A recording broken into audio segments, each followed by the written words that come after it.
up? This is the movie show. I am Tabo. My name is Sash. And what we thought of the film Project Hail Mary.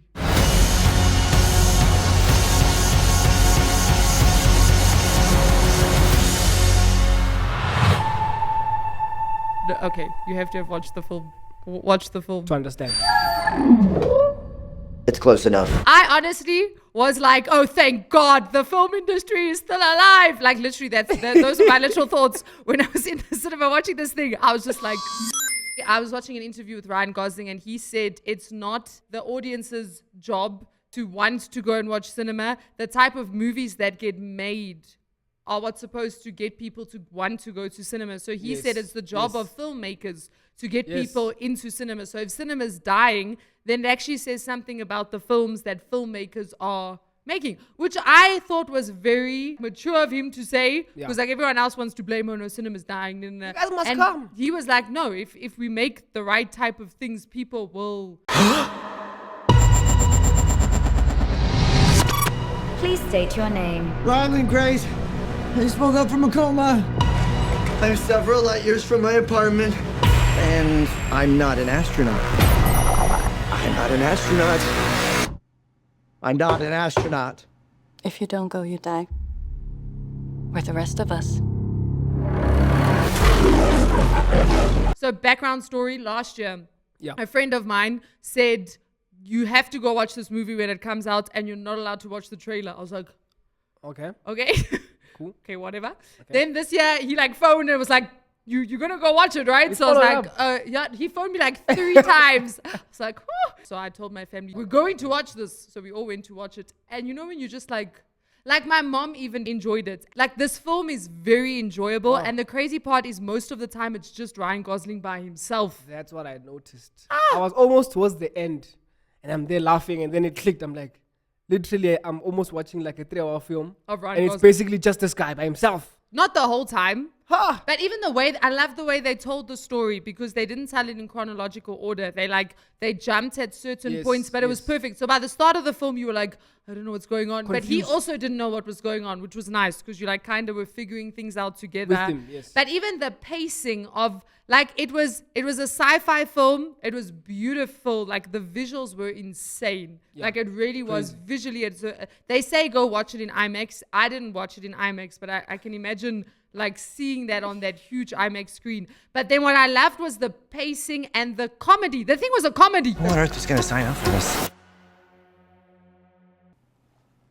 I put the not an astronaut. I've never done anything. I've never done a spacewalk. I can't even moonwalk. So I met an alien. He's kind of growing on me. At least he's not growing in me, you know, which was a concern for a little while. Comedy was I crazy. was finished. I was laughing. Like at the beginning of the film when he's like pops his head out to like check. Then there was the first thing where he's like, why is whatever here? Then it's like, wait, why do I know that? Am I smart? Yeah, no, He that finished was me. dope. And then also I liked the costume design.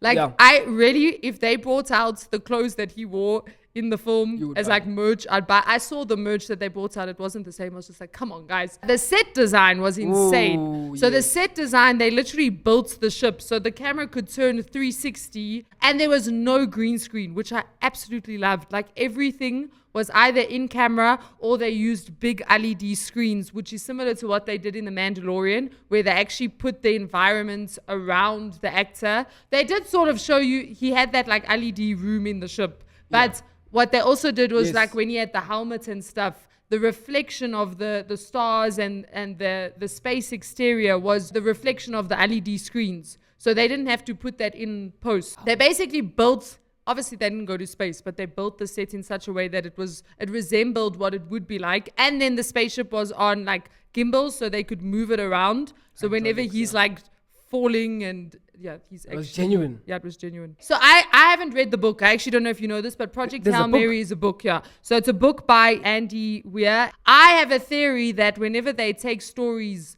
from books that have done well, generally the film does well. So if you look at Hunger Games, if you look at Lord of the Rings, the Harry Potter series, like anything that they take from a book and adapt, like generally it works because storyline is the make or break of a film. In 2020, that was when Ryan Gosling first came on this project. So that was 6 years ago. Then he went through a process because he was like, this is a very ambitious film to make. Yeah. And he knew that he needed like the best of the best. So he got a co-producer on with him. And then for the directing, he actually got 2 directors to work as a team. They were Phil Lord and Christopher Miller. The 2 of them did the Lego movie. Ooh. And Spider-Man Into the Spider-Verse series. So those are the 2 directors that we are dealing with. And then the cinematographer, Greg Fraser, who was the cinematographer of Dune. My goodness. So the team that they got was incredible. And then I really like this. So it's known as the $200 million comedy because both directors, Lord and Miller, treated the film as a lone survivor comedy, which did come out. Yeah. And even though the budget was so massive, they encouraged Gosling to improvise extensively. Yes. This led to the inclusion of a last-minute needle drop, which was Harry Styles' Sign of the Times. That wasn't supposed to actually be in the film. What happened was Sandra Hüller, which plays Eva Stratz, she happened to just start singing it on set. Oh. And the directors then rushed to clear the rights for the song in 48 hours. So everything, but like everything, the comedic element it made the film more enjoyable. So like it was a good team of people that they pulled together to make this film. I think when you have good people, as in people who are good at what they do, and then you add that with creativity, I think that can really make something special. Yeah. And one of the things that I found out actually was that Rocky. So when you watch the movie, right, some of the things that you pick up is that it's very improvised. So as in like the reactions on the spot, the fist bumps, the thumbs downs. And I was thinking to myself, how is he interacting with this CGI type thing? Yeah. Then I found out that no, it was actually physical. It was practical. And Rocky was actually a 3D printed Puppet. Puppet. And there was a puppeteer. And there were 5 puppeteers. Yeah, it's crazy, right? Which are called the Rocketeers. The Rocketeers. If you have not watched this film, I don't care if you like sci-fi, if you don't like sci-fi, you need to go and watch this film. It is very good. I literally was watching it and was like, I'm adding this to my list of favorite films, which there aren't a lot of films on that list. And then the last fact, they premiered the movie in space. So they actually took this massive IMAX screen up. I think it was 110,000 feet from Earth. And then they played footage. So you literally see like the Earth in space, and then you see the screen, and then you see Project Hail Mary. Marketing budgets. Crazy. Ultra doing wild things. It was amazing. Yeah. So go watch Project Hail Mary so that you can also say it was... The end.